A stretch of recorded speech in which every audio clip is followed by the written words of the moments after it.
guys ready? Yep, let's do it. All right. 5, 4, 3, 2, 1, and you're open. Welcome to Down to Dunk. I'm your host, Andrew Schlecht. We're part of the Athletic Podcast Network. With me for the very first time in person in Las Vegas. You all know him as 3 Cone.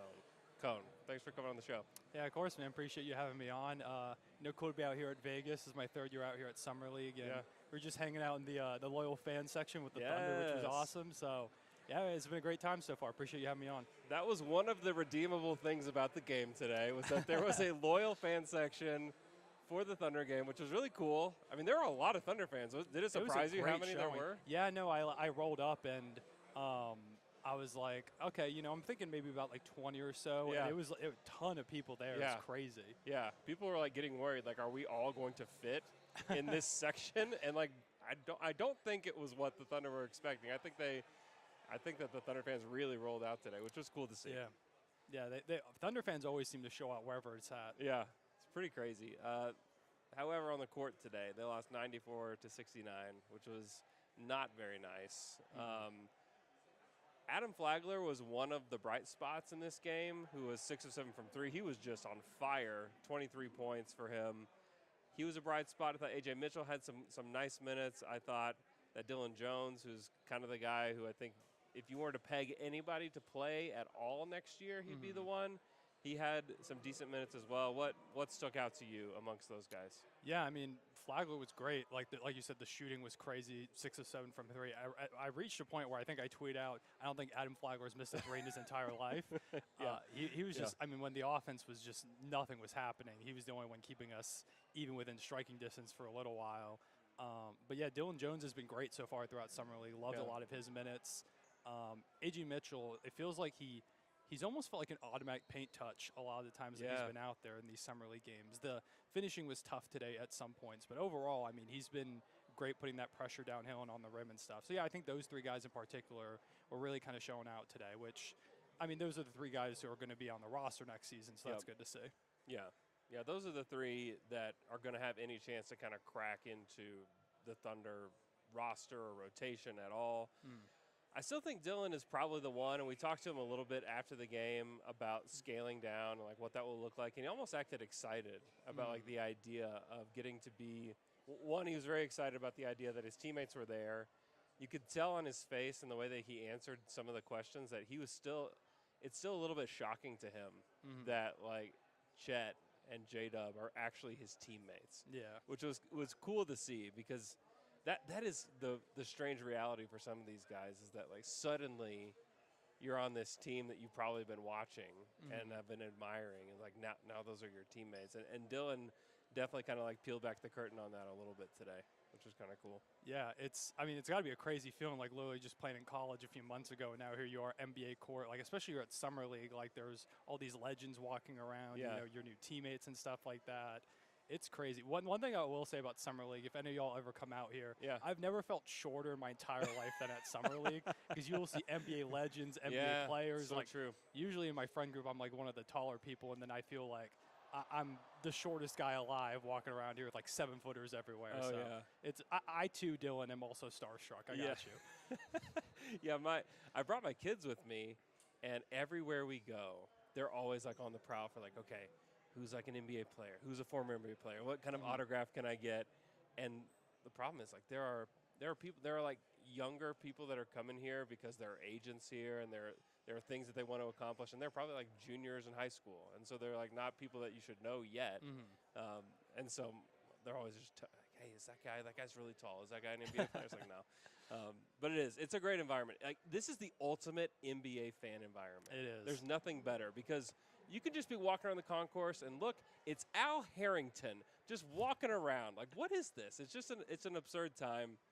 It's been really fun, and I would encourage anybody to come, especially Thunder fans, because the Thunder clearly want to embrace the fans that come out here, and they handed out T-shirts and sunglasses and got them seats and stuff like that. Got the T-shirt there's right the here. T-shirt right there. Yep. See it? That could have been yours if you were here. Yep, it's mine though. Sorry. It all goes to Cone. Okay, let's answer some questions. I thought we would dig in. I asked for questions. We got a ton of them.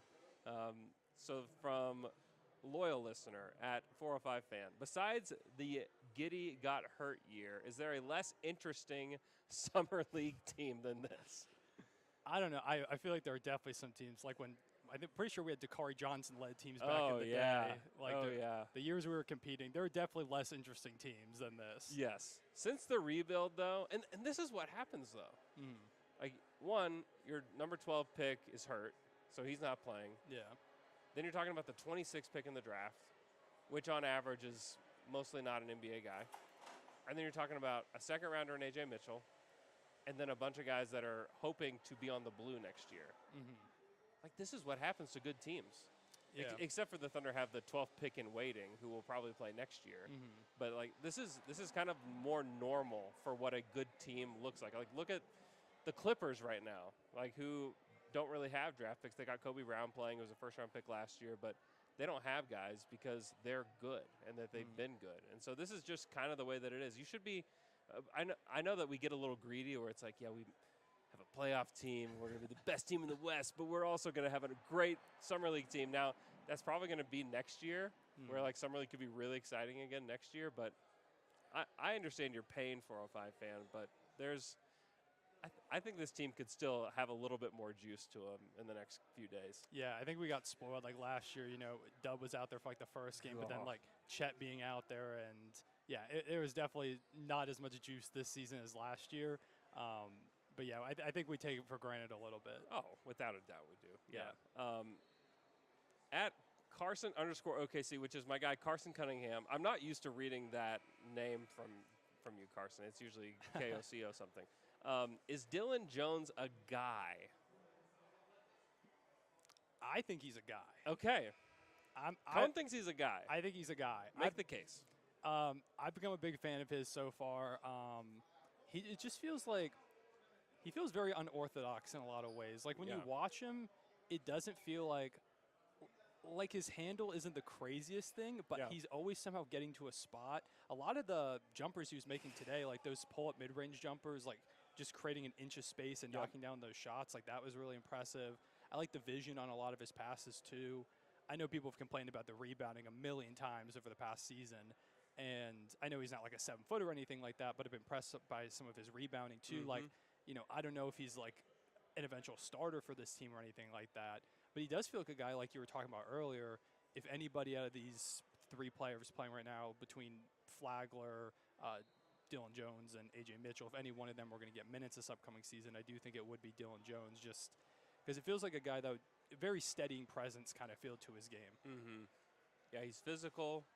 I think if he can really scale down and basically focus on, he's got to be a little bit quicker on defense. Yeah. He's got to be a little bit more aware on defense. But I think he can get there. And the rebounding and the passing and just kind of the glue guy nature of his game, and if he can make enough corner threes, because that's kind of going to be his spot. Yeah. He's a role player. Role players take corner threes. If he can do that, he can attack a closeout. He can pass.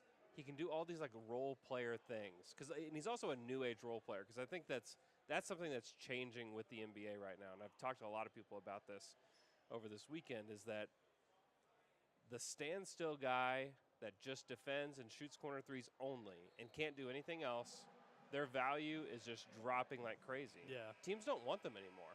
Teams want guys that can attack the basket, that can do something with the basketball, that can make a pass.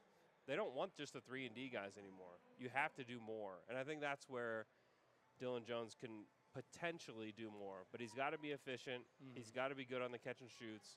And then I think he can do a little bit more with it after he's got the ball. And he's proven that over the course of Summer League. But it's now that you have 3 shots in a game instead of like 10, what does that look like? How do you handle that mentally? Are you able to cobble together a role that makes sense? I think those are going to be the challenges for him, because at Weber State, he was the guy.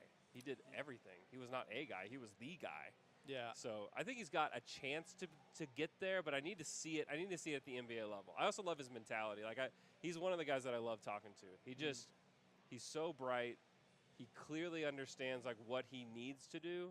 Now it's like understanding it to doing it is not always easy. And so I'm interested to see what he looks like at the beginning of the season. Yeah, I like the quote from him a lot that he gave about a week ago, where he said that having been the guy, I now know what I need to do to help out the guys. It's a great quote. It is a great quote. It's a beautiful quote. It's one that makes me feel good about him really embracing that role and finding a way for it to go ahead and stick. So I'm really excited to see what he can do this season and if he gets some earlier opportunities in the rotation. Yeah.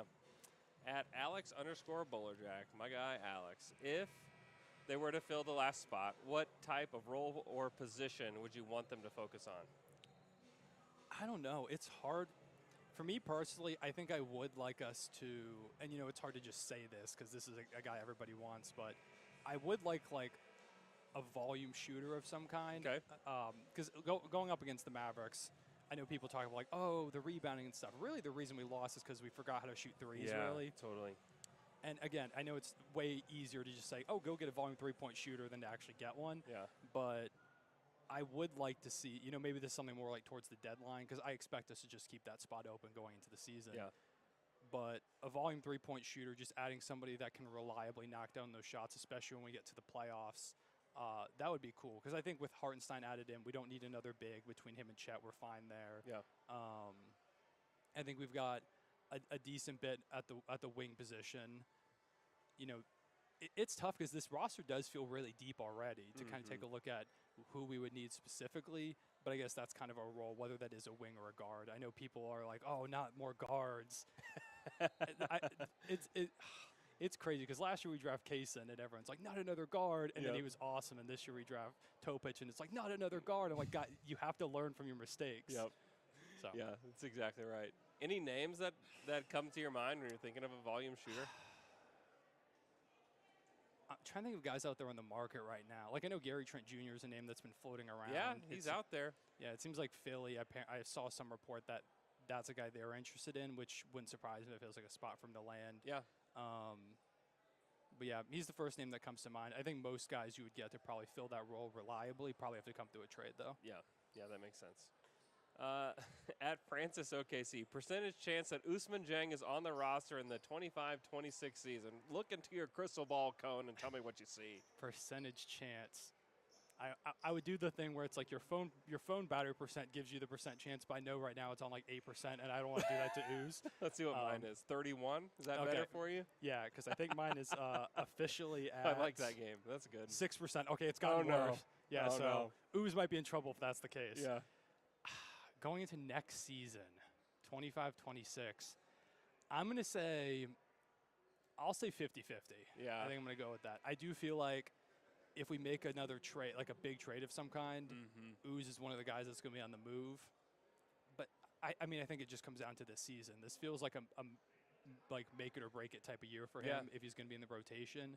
Because it feels like we go into next year and it's now been a few seasons and nothing's really materialized. That does reach a point where it's like, okay, maybe it would just be best to kind of capitalize on the value he still has as a former top 12 pick. Yeah, so. And maybe better for him too. Yeah, and I think it's similar to like with Josh, where part of it was that Josh just needed a better situation for him to thrive. Like he was never going to maximize the kind of player he could be here. Because he just kind of missed the boat. Like, J-Dub got too good. Shea was too good. Chet got too good. And, like, there's your top three. And now, how does he become a role player in that? Well, it became really difficult for him to do that. And I think there could be some similar stuff with Oos where can he take on a small role? And can he thrive in a small role with the Thunder? I think, like, we really don't know. Like, that could happen this year. But, yeah, I would probably put it at 60-40 that he's here is probably what I would think. But at this point, it's really tough. Like, he's got to have a really good summer. Like, he's got to really finish strong. He's got to come into the season with some physicality and ready to play. And if he does that, he could carve out a small role for this team. But you have Dylan Jones coming in that could take that role from him, who I think will probably be more physical from the jump. Yeah. And so Oos just might be a guy who kind of missed the boat with this team. Not that he can't be a pro, but that in order to play for a title contender, you have to be good. Yeah. Like you just straight up have to be good at something. And if he can figure out what that one thing is, maybe the shooting improves. If the shooting improves, then like, yeah, he can play.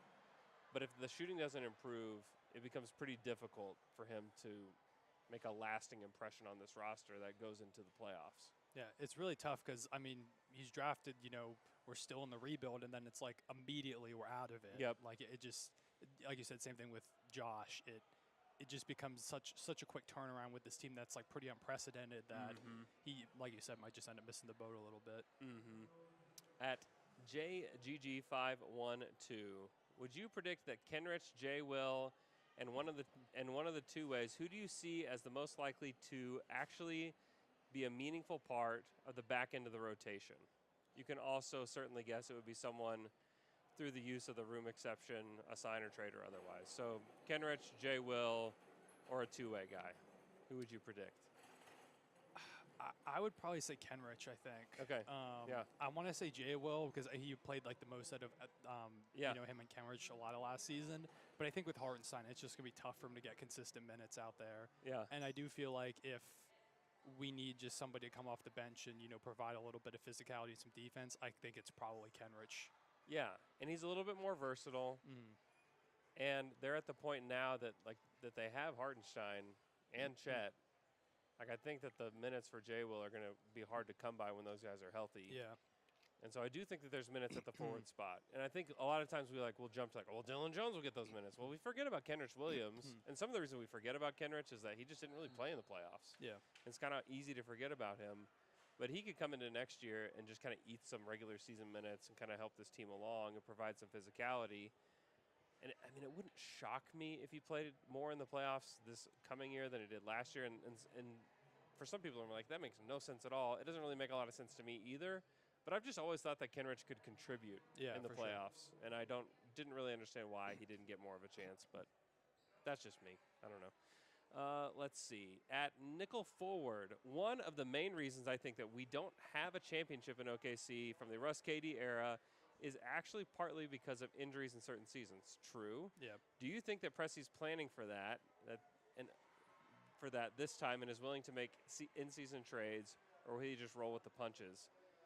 I mean, the thing is, if it's it was Kevin that got hurt, it was Russell that got hurt, it was Serge that got hurt. There's not a trade that would have made a difference for those seasons that would have helped you win the championship. Like, you win the championship because Kevin and Russ are who they are. Yeah. Like, that's why you win the championship. You don't win it because you made some in-season trade to bring in a role player. So I understand the question, but you need a crazy amount of luck and health in order to win a title. I mean, look at Boston. Like, Boston had been trying to get there year after year after year after year. And people were saying, like, oh, yeah, it's never going to happen for Boston. They just need to trade Jaylen Brown. They need to figure this thing out. Yeah. Well, they just kept going at it. And eventually, they got a crazy amount of luck this year in the playoffs. And so that Thunder team, it never happened until 2016. That's when the luck broke their way. And then they ended up making their own bed in Game 6 of the playoffs, and some of it was Clay, and some of the way was Kevin and Russ played. Because Kevin and Russ weren't good enough in that game to win it. And so it comes down to your stars, and it's like, do you believe in your stars? Like, at this point now, do we believe in Shea, J-Dub, and Chet? Because those are the three that are going to deliver a championship for them. The role players will help, but I think that you can shuffle those guys in and out. It doesn't necessarily have to be these specific guys. There can be a lot of guys that you can fit around those guys in order to win a title, but it's going to be all about the health and the luck that they have there. So that's kind of how I feel about it. I don't know how you feel about it. Yeah, I mean, like you said, I mean, there's no trade you can make that's going to replace Russell Westbrook or Kevin Durant. It's not going to happen. And I mean, like part of, people always like to talk about, Mickey Mouse ring and stuff like that. Like, to win a championship, you need luck. Yeah. Like, it's a necessity in the NBA. Yeah. You've got to stay healthy. You have to be able to, you might play some injured teams along the way. That's the nature of the game. That's how the sport works. I mean, like with Boston this year, they were dealing with the Kristaps Porzingis injury, but they were just such a stacked team, and they played some injured teams along the way to get there in the first place to the finals. So you kind of just need that luck, and, you can make trades to try and shore up your rotation for if those injuries happen. But, like, knock on, I don't think this table's made of wood, but I'll find some in a moment. Particle board, yeah. Yeah, not exactly that. We'll just go with the flow. But, if one of the Thunder's top three guys got injured at some point or going to the playoffs or something like that, like, we can do our best, but that's probably almost it certainly sinks the ship. It just that's how it works. Yeah, that's how the NBA has always worked. Okay, at the Scoop on Hoops, He wants a jalapeno level prediction for next year. So not a super spicy take, but maybe a little bit of a kick. A little bit of a kick. Okay. Is it a small kick to say the Thunder will definitely have 2 All-Stars next year?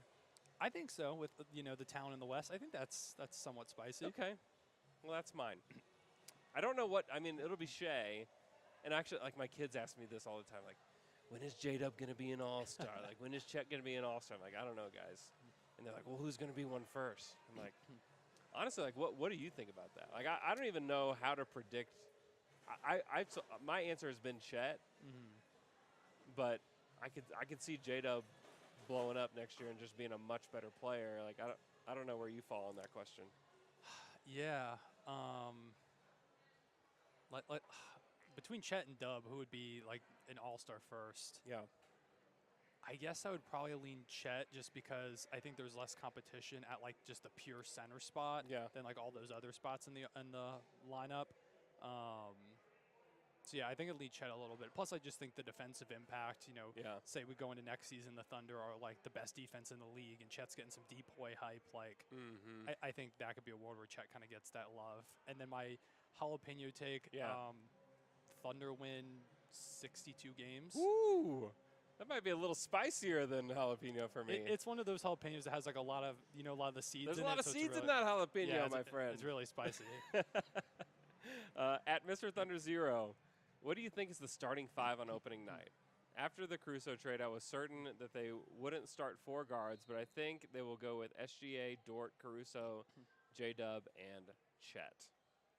I go back and forth on this. I don't think that Mr. Thunder 0 is like off base at all, thinking that could be the starting lineup. I also think that they could start Hartenstein and that he could be the guy that basically takes the Giddey spot, and they play with double bigs for like 5 minutes to start the game. And then you bring in Caruso for Hartenstein. You play a little smaller, a little faster. Or I could see it going the other way, where you pull Chet, a little bit early, and then allow Chet to play with more second units. And I don't know. I just frankly don't know, because there's not a starting lineup that's like, oh, this makes so much sense. Like, this should be it. There's other wild cards, too, that you could throw in there. Like, you could throw Wiggins in there. You could throw Isaiah Joe in there. Like, I don't know. I think it's most likely going to be this SGA, Dort, Caruso, J-Dub, Chet, or instead of Caruso, have Hartenstein. Like, that makes the most sense to me. But I also just frankly don't know what they're going to do, which kind of makes the beginning of the season and like the preseason kind of exciting, where it's like, okay, what are they going to do? Like, what is Mark going to do in this first preseason game? I think that to me is going to be a fun storyline to follow. Yeah, I mean, this is something I've also been kind of going back and forth on. I really have no clue. Like, the Wiggins thing is something I've thought about a lot. But then, like, adding those 2 new big additions, like, it makes sense to potentially start one of those guys. Yeah. I also wouldn't be surprised if it's pretty fluid throughout the season, too. Like, if we, I wouldn't be surprised if opening night Hartenstein isn't starting, and then we go to him for some games, and Caruso starts here and there.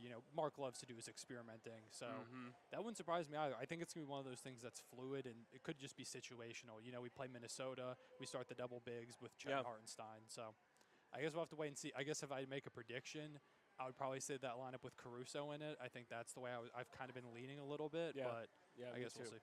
Yeah, me too. At M20 Workman, I don't know if Oos not playing in Summer League in Vegas is a sign that the organization is pleased with his play or are planning to keep him, or if they're planning to trade him and don't want to tank his value. What's your read on it? I think that at this point, they know what they have in Oos. Yeah. Like, I don't think there's anything that they need to see from him in Vegas to figure out what they have. They saw him a lot with the Blue. I mean, they know what they have. And so now they don't know what they have in a lot of these guys, and a lot of these guys are going to play with the Blue next year. I think it's just about more opportunities for everybody else, and probably less about Oos himself, where it's like, yeah, we need to see what else you can – like. No, I think it's probably more about giving on-ball reps for guys like Dylan Jones and A.J. Mitchell and even Flagler. Because, I mean, they kept Flagler on the two-way, which I thought was really interesting, because I thought that they would have kept Keontae over Flagler, but they ended up keeping Flagler, and it looks like a pretty good decision the way that Flagler's played so far in Summer League. But, it's more about those guys than I think it is about Oos, to be honest. And I don't think there's a lot to read into it. If you're reading a lot into what's happening in Summer League, I would just say stop. Like, don't do it. Like, it's not worth going down that road for anybody. Yeah. Just because Summer League is mostly inconsequential for almost everybody. So that's kind of my feel for it. I don't know if you have any other it's thoughts. the most fun time of the year to overreact. Every year I'm like, okay, I'm not going to overreact. And I think a few minutes into game 1 of Utah, so I'm like, I think I said Dylan Jones is a future MVP, so I shouldn't be the one talking about that. Yeah. But yeah, I think I agree with you with the Ousmane Dieng thing. I think it's less about him and more about making sure there's more opportunity for everybody else to kind of see what they have. I mean, he's been here for a few seasons now. Like, there's nothing that playing in Summer League competition is going to tell them that they don't already know from watching with the Blue. And more importantly, if he's playing some minutes with the NBA team to start off this season, what that's going to tell them. Because that's really only where it matters at this point is can he contribute in an actual NBA court. Yep. At rumdaddy_17, if you had to choose between A.J. Mitchell and Dylan Jones to fill the last roster spot, who would it be? I'll answer this quickly. Dylan Jones already has a roster spot, and A.J. Mitchell's a two-way.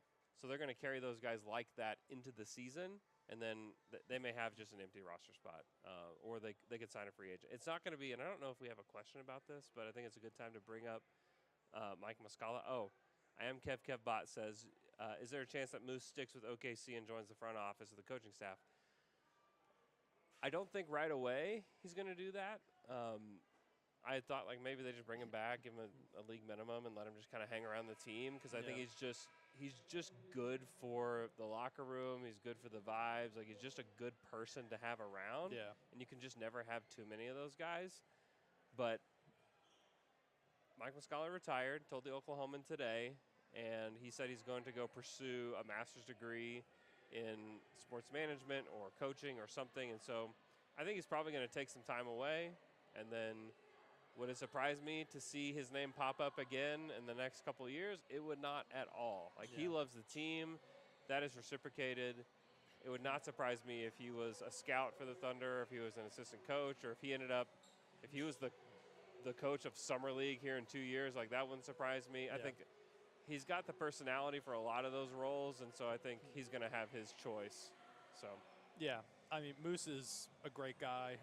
Interviewed him once over on Topic Thunder podcast, and played chess against him once. I won't tell y'all how it went. Other than the come fact on! That I kind of got destroyed.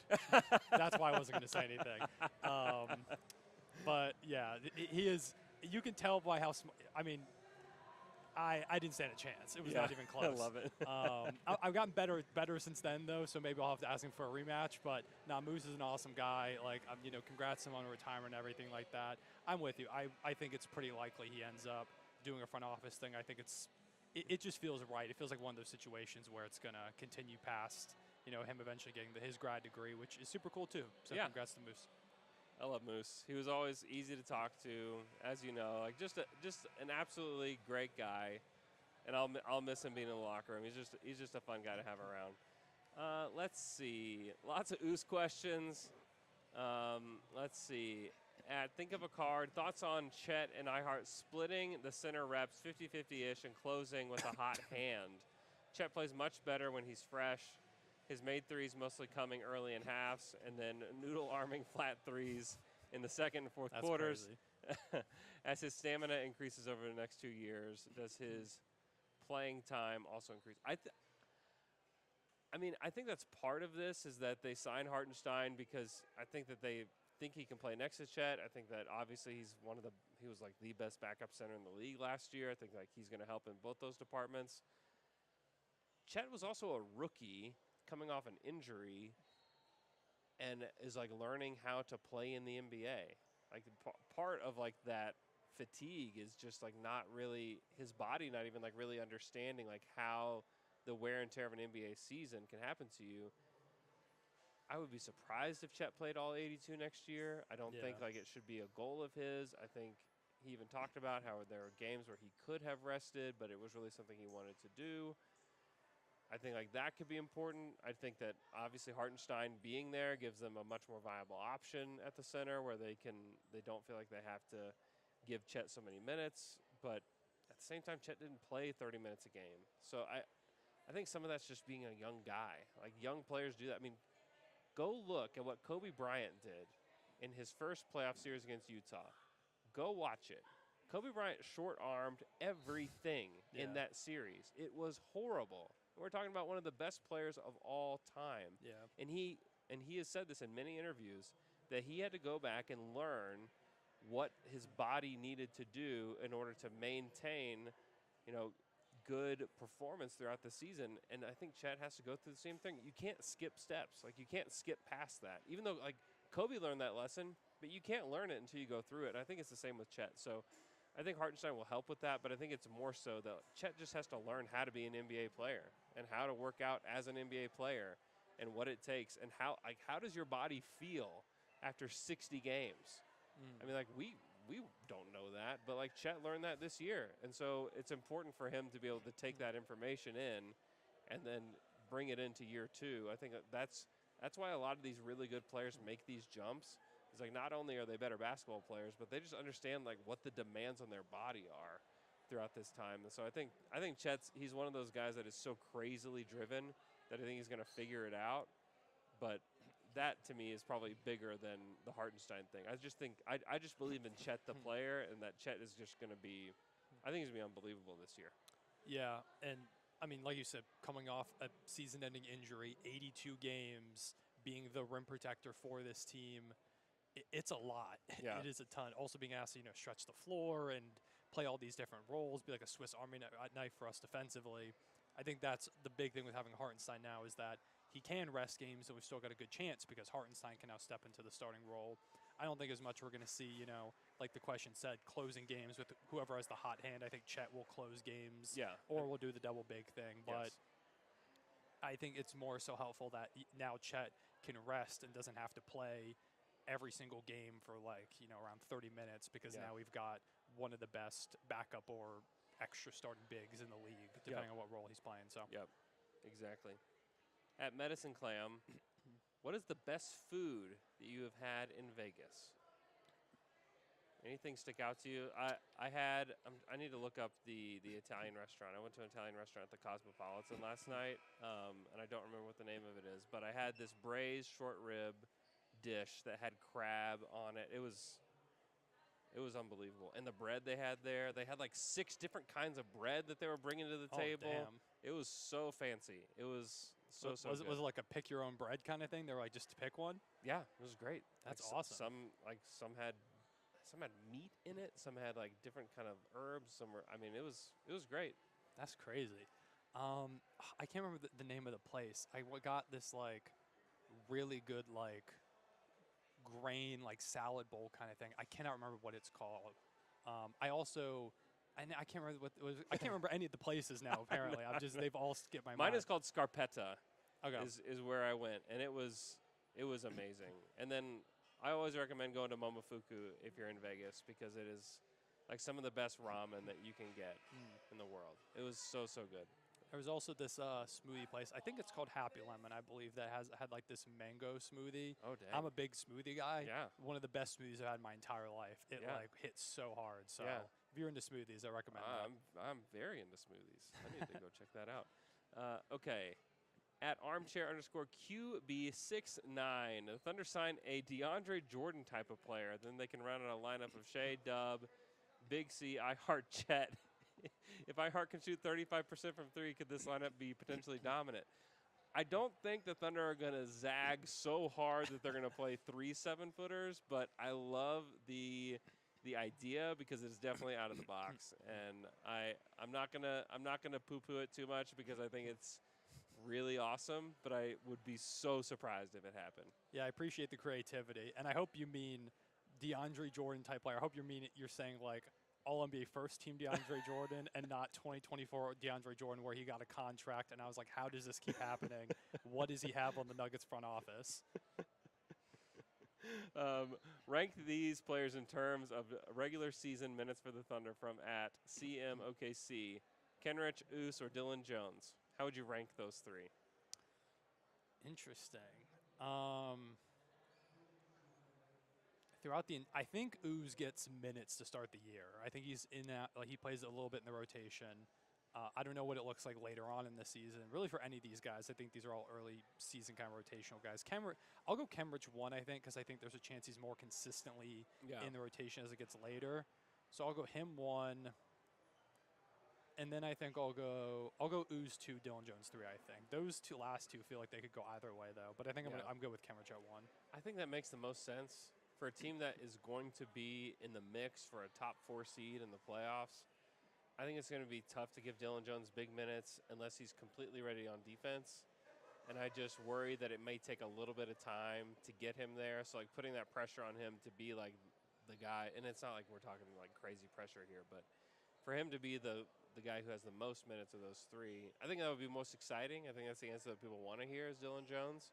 Yeah. But I do worry about some of the on-ball defense stuff and even the off-ball defense. I worry a little bit about that for him, especially when it comes to, like, screen navigation. It's like, what position is he playing? Can he get around screens? I think is going to be a really big question for him. I think a lot of people compare him to David Roddy, which has been, like, one of his biggest things is, like, he just cannot get around a screen. And so he really can't stay on the court because of that. And so I just wonder if he runs into the same problem and if it may take him some time and just needing some reps to get there. Mm-hmm. Also, the NBA is super difficult. And, like, we know that Kenrich Williams can play in the regular season. Like, we just know it. Yeah. Those other 2, I think there's a lot of questions about them. So I think it's fair. I would probably go Kenrich, Dylan Jones, Oos is probably how I would rank it. But if those flip-flops, like you said, it wouldn't shock me if Oos ended up being the guy. But I just think, like, the league is so hard. And what's happening here in Summer League is not a real indication of what happens in the NBA. Like, it's just completely different. Mm-hmm. At Simeon_Fritter, will you be playing college football 25? CBF 25? Absolutely. Who's your team? Well, so I went to UVA for college, Okay. and unfortunately they have been very bad for pretty much their entire existence. So I will be doing everything I can to get them back. Or I would say get them back to the promised land, but they haven't been there before. Yeah. One of my worst memories going there was they won a game to actually get ranked in the top 25, and I was like, oh my God, we're so here. And then the next game they played Pitt at UVA, so I'm like, I'm going to that game. I'm going to be there, get loud. As I'm walking to the arena, it starts pouring rain, so I'm drenched, and they lost by like 30, I'm pretty sure. So it was a complete disaster. But, you know, I was there. It was an experience, and then I walked home in a puddle in both my shoes. So, yeah, I'll probably be rocking with them, but I need to find a team that's actually good probably if I'm going to be playing any online stuff. So. Also, I haven't played a football game in years. Yeah. I've never been very good, so I got to get my reps in. Yeah. I personally will not be playing. I mean, I don't play video games anymore. I leave that to my kids. We just have a Nintendo Switch. That's all we have. So, like, sports games are not good on the Switch at all. So it's possible that we invest in a PS5, especially for 2K. I don't know if I'm going to play. I don't know. My kids aren't into college football. I'm an OSU fan, and entering now the Big 12 without OU and Texas, like, it could be pretty exciting. Like, I think the Cowboys have a chance this year, but I don't know. Probably not playing it. Let's see if there's anything else. Okay, this will be our last one. From I Think of a Card. Who will be the more improved team next year, Dallas or OKC? Dallas will have a healthy Luka, Kleba, and now Klay Thompson. What do you think? I think I'm going to go with the Thunder. And Okay. Not just because of bias, although I'm biased. Listen, it's okay to be biased. There's Okay, nothing wrong I'm with that. biased, but I just think there's more room for internal development with the Thunder, with Chet going into year 2 now and J-Dub going into year 3, as well as Caruso, you know, being one of the best role players in the league, elite defender who adds on just more defensively to this team, as well as Hartenstein. I think there's a real shot the Thunder are the best defense in the league next season. Yeah. If not, I would be shocked if they weren't again a top 5 defense with the personnel they have out there. And, you know, for Dallas, I do think they got better for sure. But there are, I guess, a couple more question marks with, you know, Klay, what's he going to look like? Because he wasn't great this past season. He knocked down a ton of threes, so it could be really good just, you know, running off of screens and spotting up in the corner, which could open the game more for Luka and Kyrie. I think Najee Marshall is an interesting addition. I think if they were going to bring somebody in to replace Derrick Jones Jr., he was a good pick. So, yeah, I mean, I think Dallas is, again, going to be one of the biggest threats to the Thunder trying to make it out of the Western Conference. But I think between the internal growth and those two big additions in Hartenstein and Caruso, and Hartenstein in particular, I think people underestimate how much he's going to do for the team with the rebounding, of course. Again, I know people have been yelling about the rebounding. The defense he's going to bring to the table, allowing Chet to rest a little bit, which helps him be more effective. Also, the playmaking is going to be huge, and the screening, the fact that we've got like a big body screener now. We got a screener now. We do. We got a screener, and it's going to open the game up. Like, it's going to make it so much easier for Shea and Dub to get downhill, and have a lot less pressure on them to create shots just continuously off the dribble. That might be one of the biggest things I think people aren't realizing how effective and helpful that's going to be for the team. I mean, you take a look at Memphis a couple years ago, heading into the playoffs, like they were winning a ton of games because, you know, they had Steven Adams out there setting those big body screens for John Morant, and it was a big reason why their half-court offense worked. And then he gets hurt going into the playoffs, and they face the Lakers, and suddenly they can't get any open looks.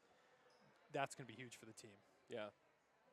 I think I agree that it'll be OKC, mostly because of the internal development. I think obviously Caruso and Hartenstein help a ton, but I think it's going to be more about Shea, J-Dub, and Chet just being better. Yeah. Like, I just think like the Thunder's top three are going to be better than the Mavs' top three. I think obviously Kyrie had a great year. Hopefully he can stay distraction-free for them. I think that was a huge deal, and I think he probably will. I think Luka getting time off and not going to the Olympics is a huge thing for them. I think like that could be really beneficial for them because he was already just kind of dragging his body around throughout the playoffs. So I think if he can get healthy, I think that helps. But ultimately, I think it's going to be about the upward trajectory of the Thunder, and I think that they're going to be really good. They're also just, their team fits better this year than it did last year. Yeah. And it's because Josh Giddey just didn't really fit that well with this core. And I think that decision was made this summer, and I think that will help them. He was a defensive liability at times. Offensively, it made things a little bit messy at times. He had some great moments. Think about the overtime, the double overtime game against the Raptors at home that they won. Like, they don't win that game without Josh Giddey. Absolutely. There were some nice moments for Josh throughout the season, but now, like, who's the worst shooter on the team now that's like going to take a wing spot for them? Yeah. Like, there's guys that you have to guard. I mean, if it's like Kenrich or Dylan Jones or one of those guys, like, but those guys probably won't play a whole lot. We're talking about Aaron Wiggins and Isaiah Joe as like the main wings coming off the bench for them, and then you think about the starting lineup if it includes Caruso. Well, that's just a huge upgrade, and I guess it would be, does Hartenstein take threes? I don't know. He acted like he wanted to when we talked to him the other day. I don't know what that looks like, but if he's your backup center, like, you're just going to play a little bit differently. His passing, I think, will make a huge difference, and then I think he is going to make a huge difference on the defensive end and the rebounding. So I just think like this team fits better than they did last year. Yeah. And then the upward trajectory, I think this team has a chance to be the best team in the NBA, especially with an injured Porzingis where you don't know what's going to happen with him. I still think Boston's going to be the favorite. I still think that Denver is going to be a monster. I mean, they lost Deron Holmes yesterday. I think he was going to play a role for them.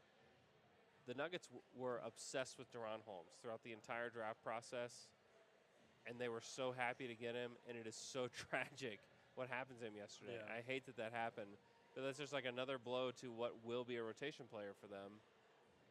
I think the Thunder can be the best team in the West. I think they can be the best team in the NBA next year. Yeah. And I said it during the regular season, like, this could be your last chance, NBA, to get your blows on the Thunder. Like, this could be the last time. Because I think this Thunder team is going to get really good. And you already see, like, they added Topic, who will be here next year. We don't know what's going to happen with these Clippers picks. I mean, if Kawhi Leonard got hurt and missed 6 months, would anybody be shocked? And then what happens with that draft pick? So there's a lot of possibilities hanging around out there for the Thunder via trade or just selecting somebody in the draft that could be very impactful for them. I think this Thunder team has a chance, if everything falls right, for them to be the team of the next decade. Like, I really, truly believe that. And I think that it started this last year, but I think it's going to come into more focus as we head into this next season. I think they're going to be tremendous. I think they'll be more improved than Dallas. I think Dallas is really good. I think it's a team you should respect. I think that's a team that will be very good in this Western Conference. But I do think a Thunder team that's really young, that's learning its lessons, and that's developing is going to be the team that's better. Yeah, I know it's something that I'm sure you've harped on, but I've harped on it a lot, that they were the youngest 1 seed ever, Yep. youngest team to ever win a playoff series, and got a sweep in that win. Yep. Like, it's shocking that they were even at that level last season. Yeah. And now they make 2 great additions, all that internal development. You know, Mark Daigneault just won Coach of the Year. Yep.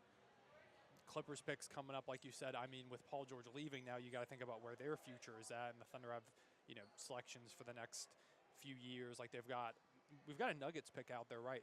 Too, Yep. don't we? Yep. And, you know, losing KCP, like, the Nuggets feel a little bit in flux at the moment. It's crazy how well, like, Presti and that front office has orchestrated everything that's going on right now. Like you said, it really does feel like if everything breaks right, the Thunder have a chance to be that team for the next decade or so and really, you know, give the NBA a lot of problems. Even with how stacked the Western Conference feels a lot of times, it does feel very possible that the Thunder are, again, the number 1 seed.